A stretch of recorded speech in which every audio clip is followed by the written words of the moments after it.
قل إن كان آباؤكم وأبناؤكم وإخوانكم وأزواجكم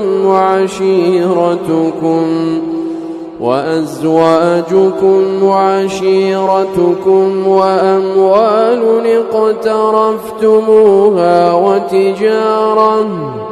وتجارة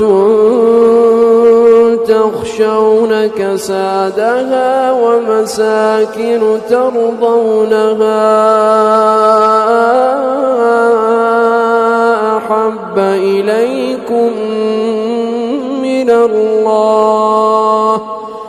أحب إليكم من الله ورسوله وجهاد